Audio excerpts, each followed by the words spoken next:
So I wanted to talk about the 7 factors of enlightenment because they're such a beautiful gateway actually into the practice of what it is to be a householder. Because the theme that has been opening a little bit in this retreat has been about how we embody the practice and how it isn't just sitting on a cushion, but about how we live our whole life and how we relate to our experiences. And the 7 factors of enlightenment are both an invitation to embody the practice, as well as inviting us in our daily lives to connect in this particular way. It just came to me because last night I talked about enlightenment and how close it is. You know, that it's just that moment when there's no greed, hatred, and delusion. And those moments come into being through the balancing of the 7 factors of enlightenment. And so we can actually, and I had this vision, if someone was a techie, that we would all get on some group on our phones, and together as a community for 7 weeks we would practice together, going through the 7 factors. And we would just like text each other or whatever you do, you know, and just like, oh, this is what I noticed. Oh, this is what I noticed. So wouldn't that be fun? So we'll see if someone has the capacity to set that up. So the 7 factors start with mindfulness, because mindfulness is the conductor of the factors. Without mindfulness, actually none of the other factors come into their strength, nor do they manifest. Mindfulness brings them. So for every moment of mindfulness, the mindfulness starts to call in the other factors. And we can practice the other factors independently, support them and strengthen them. So, you know, that's why the... it's wonderful. I'll just give it to you.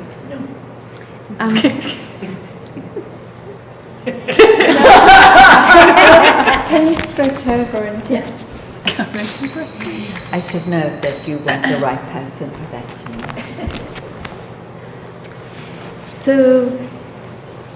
So the just practicing mindfulness brings the other factors into being, and the other factors are investigation and energy and joy. So mindfulness as the main, if you imagine a chariot, mindfulness is the leader, and then there's these 3 energies on one side pulling the chariot of our being: investigation, energy, and joy. And they're called the awakening factors or the energizing factors. And then on the other side is calm, concentration, and equanimity. And clearly those are the calming factors. So we've already spoken quite a bit about mindfulness, so then I want to go into investigation, because investigation is not just a conceptual inquiry, though it can be, and it can include study, that lighting up the mind with that alertness and interest in experience. So with mindfulness, it's not only the receptive presence, but this interest of, like, what's going on? You know, and particularly about the third foundation that we were speaking to, or I was speaking to, and you were practicing this morning, about the party. Well, who is at the gate? What are their qualities? What are they dressed in? You know? So, am I really open to this guest, or in all honesty, am I not? You know, just like, how truthful am I being in this moment about my experience? So, the general inquiry, interest into what's happening, what is happening, and then the other question that I've asked many of you is not only what is your experience, but how are you relating to it, right? What are the qualities of the mind in how you're relating to the experience? And it's become clearer to me, and I think I said this in the first talk, that the issue isn't so much what your experience is, because experiences are coming and going all the time. That's their nature. More at issue, and experiences in themselves don't purify and transform. It's the relationship we have to the experience that actually becomes the transformative agent, right? So, because that's where mindfulness is. Unless mindfulness is being aware of mindfulness, then it's mindfulness and joy or energy or inquiry or calm that along with mindfulness, that constitute the transformative agents in awakening and purifying our hearts and minds. The breath in itself is not transformative. Does that make sense? Or the body, or what you hear, or what we see or taste. So that emphasis, we think, because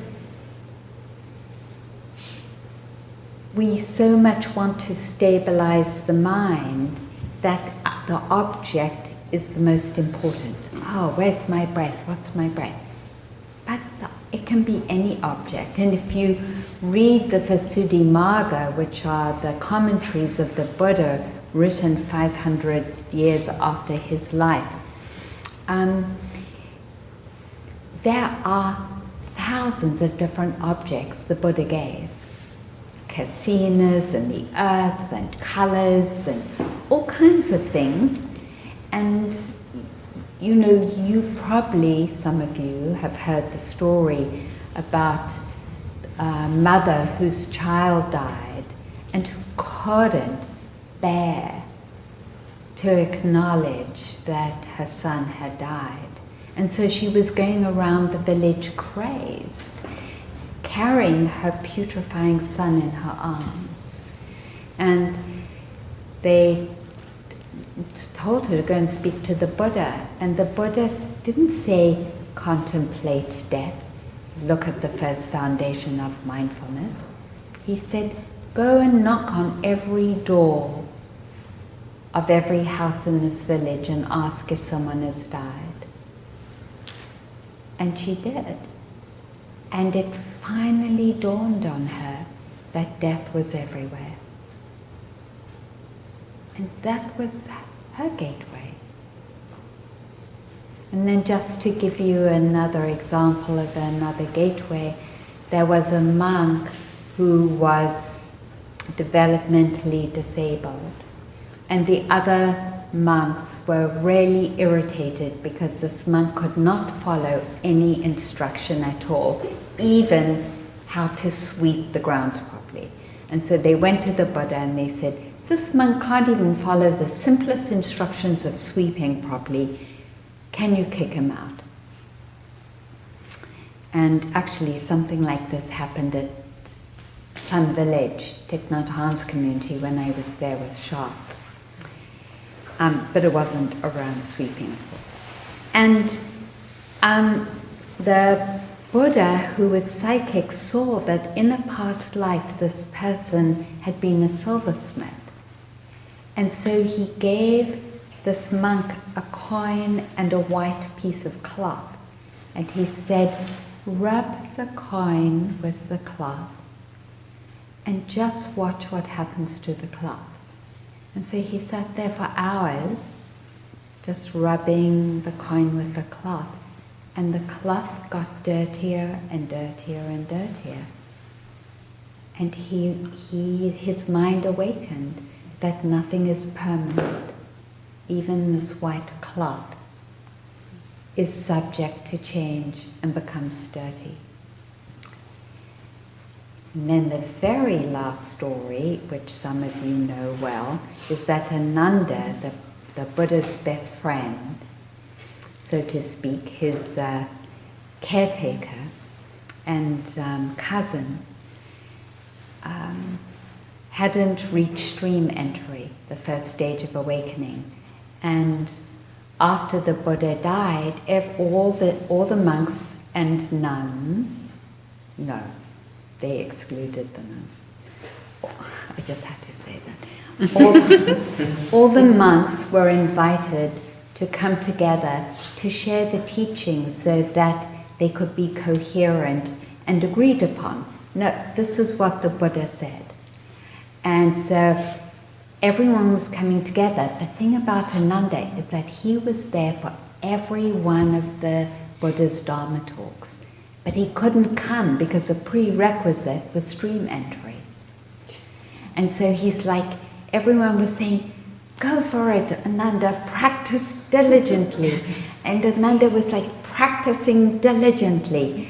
And then it was the night before the great gathering, and Ananda was like, I'm giving up because there's nothing I can't control. I can't control this. And he steps onto his bed, and in that stepping, his mind awakens.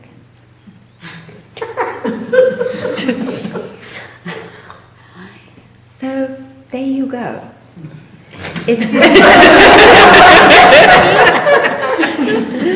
Just be mindful when you step into your bed or roll into your bed tonight. So all I'm saying is that just to break out of this conception, one, that the mind opening is far away, and two, is that it has to happen according to some lawfulness. For each of us, our karma is different, and it can happen. And that's what all the great lineage teachers say. It can happen at any moment. You just have to be present. If you're not present, then forget it. You don't win enlightenment. So this inquiry, this investigation then is a beautiful inquiry of what's in my mind. Just what's in my mind, and can I abandon what's unwholesome, and can I cultivate what is? That is a practice you can take home totally easily, and you can practice it all the time. What is in my mind, or how am I relating to this moment? How am I relating?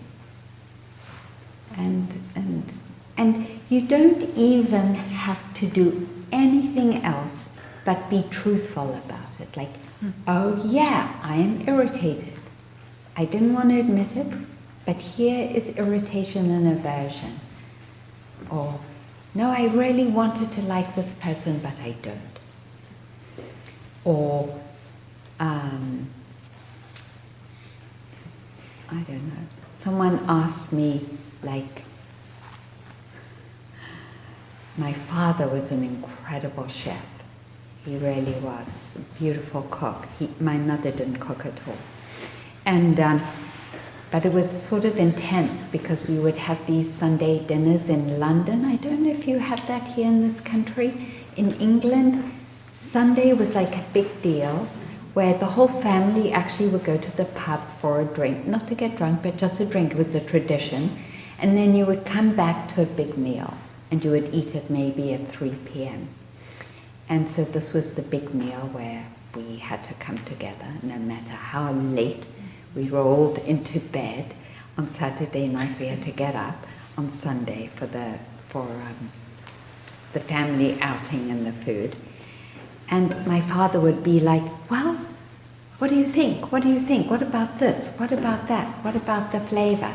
And I just couldn't bear to say, I don't like it. He was so invested. But at least I knew I didn't like it. Mm. So just that, just knowing that experience. Yeah. And then there are the traditional 3 inquiries that we're invited to that really support ourselves as leads. What was that word?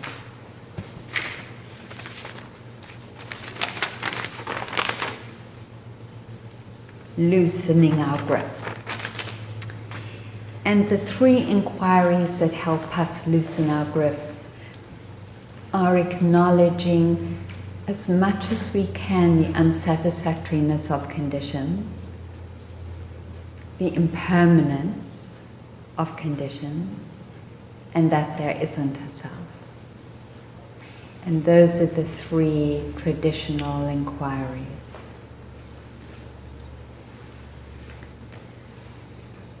So the very traditional invitation the Buddha gave to the inquiry of no self is as if there were a butcher at the crossroads, and that the butcher doesn't say, I'm selling cow, cow, cow.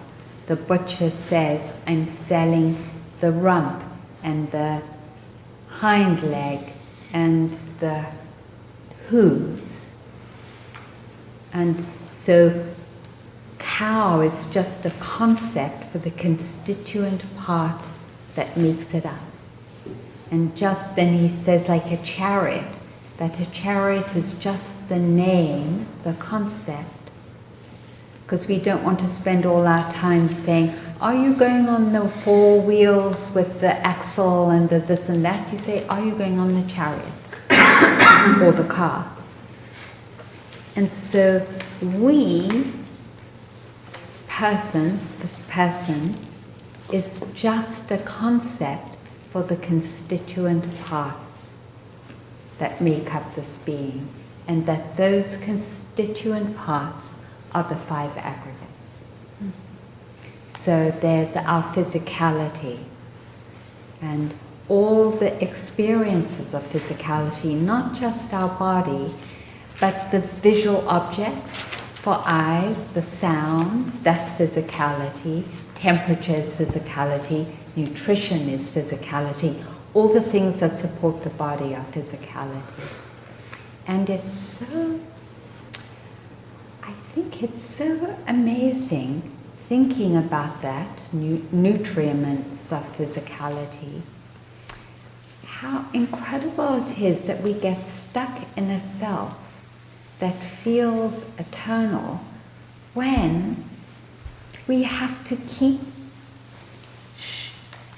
growing food or shopping, preparing, cooking, eating, washing up. If we were eternal, why wouldn't we just have to do that once and then it would stay? And we would have so much more time. But no, we have to keep doing it because it's there and then it goes. It gets digested, it gets excreted and urinated away and breathed away and everything else and talked away. And then we have to do it again and again. How can there be anything eternal? Because it's like constantly this thing that is being fed and changing and fed and changing and fed and changing.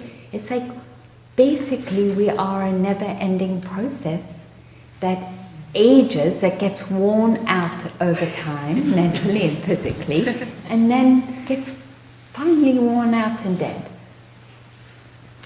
So that aggregate of physicality, totally dependent on conditions. And just two more very clear examples. If you are too cold for a certain period of time, you die. The body is subject to temperature. It is dependent on conditions. It is not independent of conditions.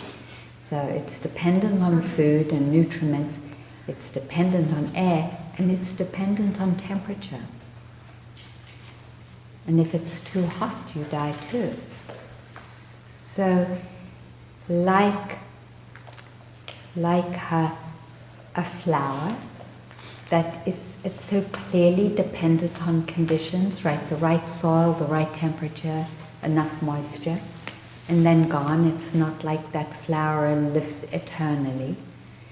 Well, we're like that flower, dependent on conditions. It's really amazing, because when we're able to let go, and someone wrote me a question and said, is the whole of the practice about relinquishing? When we just even ponder this as a practice for a week, we keep saying it as a mantra, I am subject to conditions. My life is subject to conditions, and if any of those conditions change, I will die. It doesn't matter what I will and what I want. So then it's like, oh my God, I'm just nature, like the flower. And subject to conditions, and I don't even know how long I'm going to live. Because I might be in an accident tomorrow. No, I know what it is. It's that I've got a, what did I say I had this morning? I've forgotten. Meningitis. Meningitis, that's right. I am feeling a little better. You're over it. So we don't know. We just don't know. And being young is no guarantee. Of course, you know that.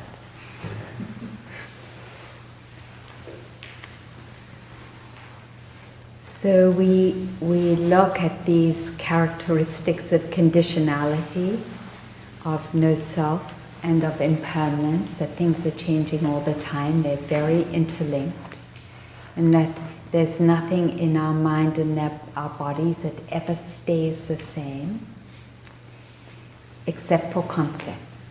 It's the only thing that stays the same, are concepts. Concepts. That's the only thing that stays the same, are concepts.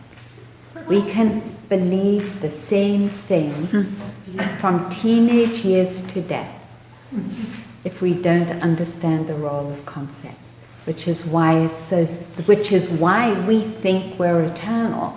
I know intellectually we don't, but really, truthfully, even though we really somehow don't ever feel in our bodies we're going to die, that feeling is because we're attached to the concept of ourselves, not directly relating to the reality of ourselves.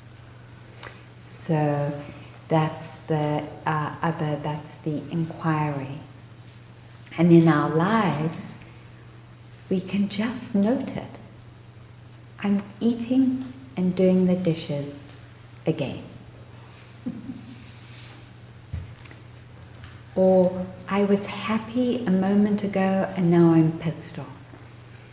I loved my honey, but they walked out without doing the dishes, and I can't believe they just did that. I've been doing the dishes all day.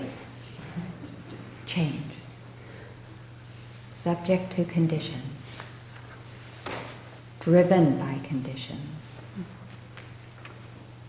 And then unsatisfactory, they all interlink. Can you see that? Because it changes, because it's conditional, it's unsatisfactory.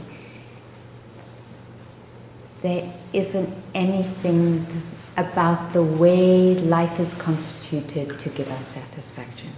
And so those are the three traditional inquiries that are part of investigation.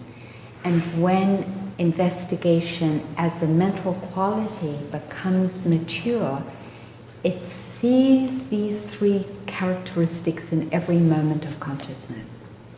It just sees unsatisfactoriness, impermanent, no self. Just over and over and over and over again until it groks it and breaks the mind open. That's one traditional way of awakening. So that is investigation. And then there's joy. So in the context of the joy we're talking about, there are two, in terms of practice, there are two kinds of joys. There's the joy of the purity of mindfulness as it connects with experience. When mindfulness is unhindered by any of the unwholesome qualities, when it touches the breath or body or sound, there is a deep delight in that contact. So that's one type of joy. And then there's another type of joy which comes from concentration and the collectedness of the mind, where we gather our energies. Traditionally the word is in a basket, where we gather our energies and in that environment focus on one thing, like the breath. And as the mind becomes absorbed, then it goes through different stages of a rapturous joy, and then a sukha, which is a more grounded happiness, and then eventually into equanimity. So there's that. And there's also the equanimity that comes from mindfulness, so that's also a path too. So there's that joy. But then there's the other joy, which we've also been practicing, which we practiced the other night, which is to recollect your beautiful qualities and have joy in your beautiful qualities. But not only your beautiful qualities like your generosity or your courage or your strength. The Buddha particularly says to have joy in your non-harming and not breaking the precepts. And he goes through them systematically. That every day on reflection, as in the week we practice cultivating joy, we take time to reflect that we haven't harmed life directly, that we haven't harmed life, that we haven't stolen. Like there's a teacher in training who, can I say this? No, I can't. So sometimes, some of us have found ourselves working for organizations that aren't that great to work for. And we said, no, I'm not going to do that. I'm going to leave this organization. So we've made a commitment not to harm. That's beautiful. Or it might be that you take the time to wash out your plastic bags instead of buying more, instead of throwing your bags away and buying more bags. Reflect on that at night and appreciate that you are contributing to the non-harming of the planet. And then that you have not participated in stealing millions of dollars through the mortgage scam, or even the Visa card scam, or any of the scams that global capitalism is involved with. I'm assuming that none of you are involved with that. You could just be simply that you went shopping and you didn't steal anything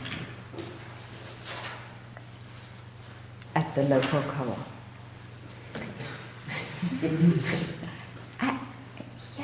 Well, I remember that when I lived in Northampton, there was a CSA farm, and we'd go for a walk in the forest around it, and it was growing all this food and fruit. And some of you know the story, I'm not going to go into it, but I never took any food. And I just had so much joy in that I could every walk have taken something, like a fruit or a corn or a tomato, but I didn't. We can have joy in the fact that we are not taking what isn't really offered, and that we're respecting people's bodies and not forcing sex or not distorting sexuality or harming someone through our sexual expression. And this is the one that's a little trickier. So we can have joy in our intentions to interrupt wrong speech, which means no gossiping, not speaking at an inappropriate time, not speaking at an inappropriate place, not slandering, no malicious speech, only speech that is truthful and in accordance with people's welfare and well-being.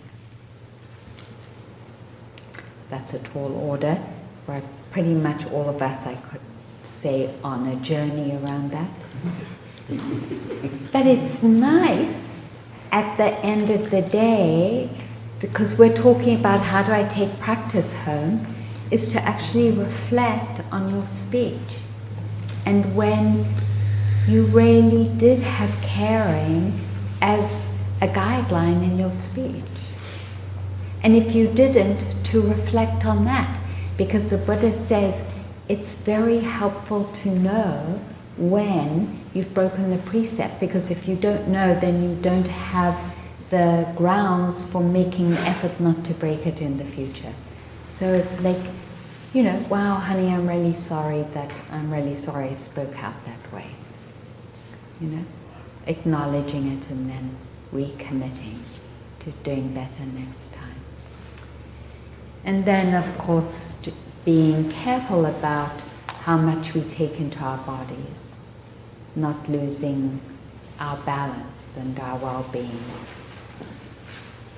So, in terms of TV and media, and in terms of alcohol and plant medicine and things like that. And then lastly, sometimes when people gather together, it's easy to talk about Trump or something that's terrible. But what about when you're hanging with friends, talking about someone who's really inspired you, what they've done and what their beautiful qualities are? Because the Buddha says, resting your mind on the beautiful qualities of a person is the grounds for joy to arise. Or if you're really moved by the Buddha, there are 28 pages of the Buddha's beautiful qualities and characteristics that you can read in the Visuddhimagga. So that might also give you joy. But that's, there's Yes magazine, which is a little bit towards that. What we're doing that's successful and what people are doing that's beautiful. Like, the Buddha says we can be proactive around that, and we can take contemplating people who've moved us and inspired us over and over again. People are still doing it about Teresa of Avila.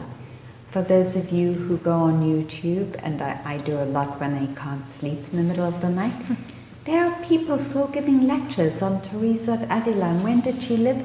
In like the 16th century, 15 something. That's like hundreds of years people are still contemplating her, because it's so beautiful for the mind to contemplate people with beautiful qualities who've awakened. So that's the practice of appreciative joy. And then there's the practice of calm, of what brings calm, and that's the traditional practice of letting go of storylines and focusing on an object, letting go of the hindrances. And I love this line from the Buddha in the Satipatthana Sutta. He says, let go of your worldly affairs and go and sit under a tree. And then Song Sunim, a wonderful Zen teacher, he said, put your suitcase down. I love that. And I imagine putting all my concerns about the fundraising and the roof at Dharmadena, and I heard the retreat isn't going so well, and blah, blah, blah. Putting it all in the suitcase, latching it, it's an old-fashioned suitcase, putting it on the ground. And then I'm ready to bring mindfulness to the body. So having that capacity by practicing over and over again, put it down arena. In this retreat, the mantra is put all your thoughts down. Just put them down. That's a great practice, because actually in daily life, this is the guideline I wanted to offer you for calm, that some of you have heard before, which is, if you've had the same thought more than 3 times, then there's some grasping happening, and the thought isn't the issue, the grasping is. So you may as well put the thought down and go to the grasping. Or some emotional content. There's some emotional content that isn't being acknowledged that keeps firing the thinking. So creative thoughts, I don't know if you've noticed this, they happen once and they go, unless you get attached to them. Like original thoughts, once and then gone. Doesn't that blow your mind? Because how few original thoughts we have that just come and then that's it. We don't ever think that again. It's amazing. That just shows how much thinking is this habitual movement of some charge. Aversion, anger, any of the unwholesome energies that are locking it into place and become the wood that fires the thought, and it loops around and around and around.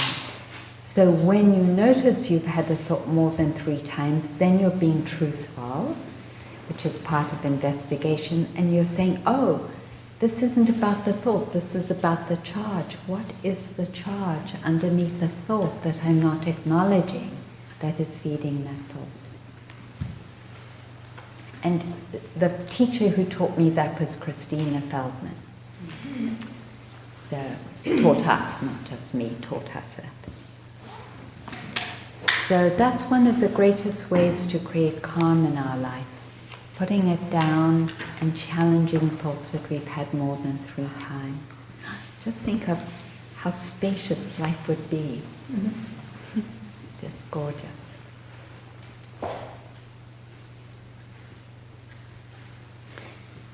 And the practice of concentration in daily life is such a beautiful practice because it's inviting us to do one thing at a time.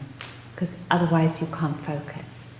So it's like, so you know the ways that you focus on your breath or on body sensations, that gathering the energies and directing it towards an experience and then sustaining that direction, sustaining that focus, that attention, and then your mindfulness and how that works together. We get to do that in every action in our life, from getting up and focusing on how does it feel when I choose what to wear. Just that. And then putting our clothes on, focusing, being present for it. Then I'm walking out the door to go for my cup of tea. Then I know I'm walking.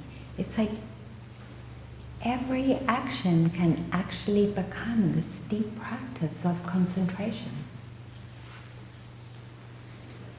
You know, apart from the traditional way of focusing on one thing for a sustained amount of time, like the breath. So people think, well, we do lose some of our concentration in daily life, but we don't have to. And when I was studying with U Tejanier, he told me, you're not concentrated enough. And he said, in my life, I ran a grocery store, and they stood behind the counter, and they pushed my fingers, and whenever I wasn't serving a customer, I just focused on my fingers pressing each other. And that's how I accessed concentration and calm and samadhi. So I'm passing on his teachings to you. And then equanimity is really a talk in itself. But just to say how beautiful the invitation is to orient towards non-reactivity, which is what equanimity is. It's considered like a mountain, stable in the changing circumstances of relationships, work, bodies, good health and sickness. Orienting towards non-reactivity. May I have the strength not to react. It's very beautiful. It really comes from the combination of from the whole Eightfold Path, really.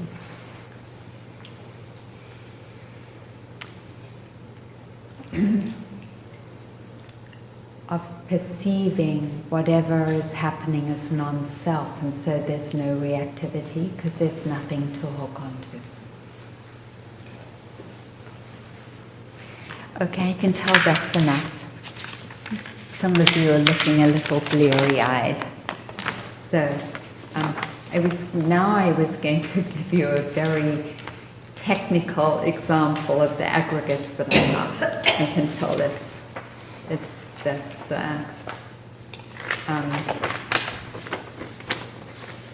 time to end.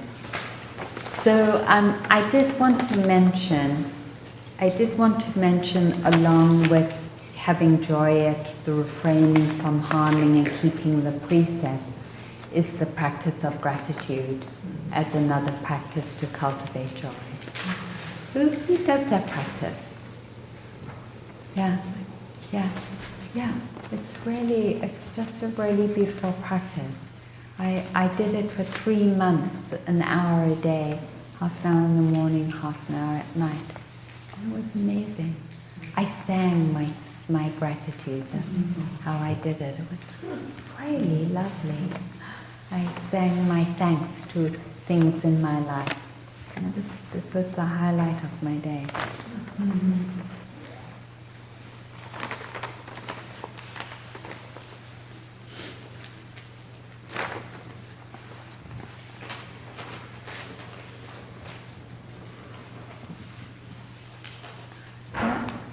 This is a little strange, but I'll read it anyway.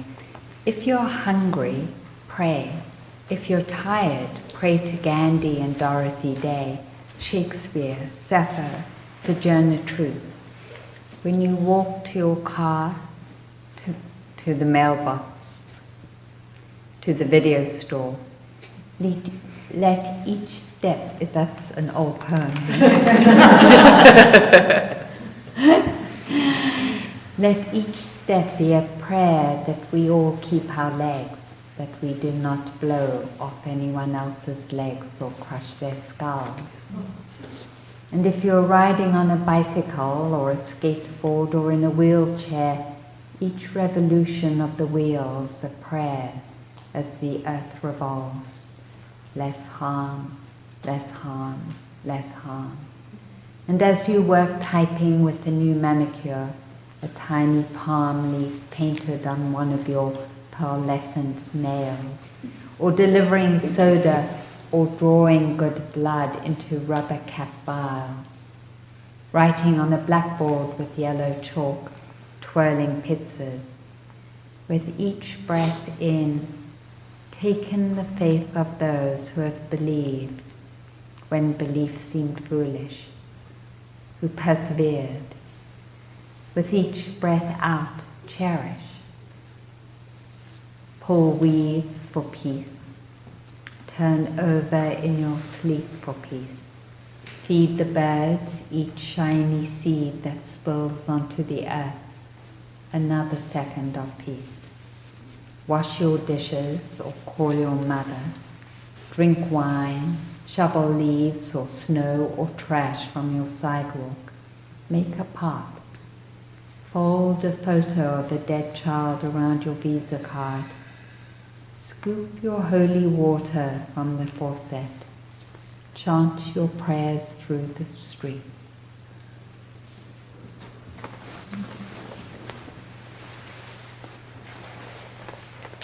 And then our last poem, this is a gratitude poem. At the Corner Store by Alison Luterman. He was a new old man behind the counter, skinny, brown and eager. He greeted me like a long-lost daughter, as if we both came from the same world, someplace warmer, more gracious than this cold city. I was thirsty and alone, sick at heart, grief-soiled, and his face lit up as if I were his prodigal daughter returning, coming back to the freezer bins in front of the register, which were still and always filled with the same old cable car ice cream sandwiches and cheap frozen greens. Back to the knobs of beef and packages of hot dogs, these familiar shelves strung with potato chips and corn chips, stacked up beer boxes and immortal Jim Beam. I lumbered to the case and brought my precious bottled water, and he returned my change, beaming as if I were the bright new buds on the just bursting open cherry trees, as if I were everything beautiful struggling to grow. And he was blessing me as he handed me my dime over the counter and the plastic tub of red licorice whips. This old man who didn't speak English beamed out love to me in the iron week after my mother's death, so that when I emerged from his store, my whole cock-eyed life, what a beautiful failure, glowed gold like sunset after rain. Frustrated city dogs were yelping in their yards, mad with passion behind their chain link fences. And in the driveway of a peeling paint house, a woman and a girl danced to contagious reggae. Praise Allah, Yah the Buddha, Kuan Yin, Jesus, Mary, and even jealous old Jehovah, for eyes, hands of the divine everywhere. Let's sit for a moment.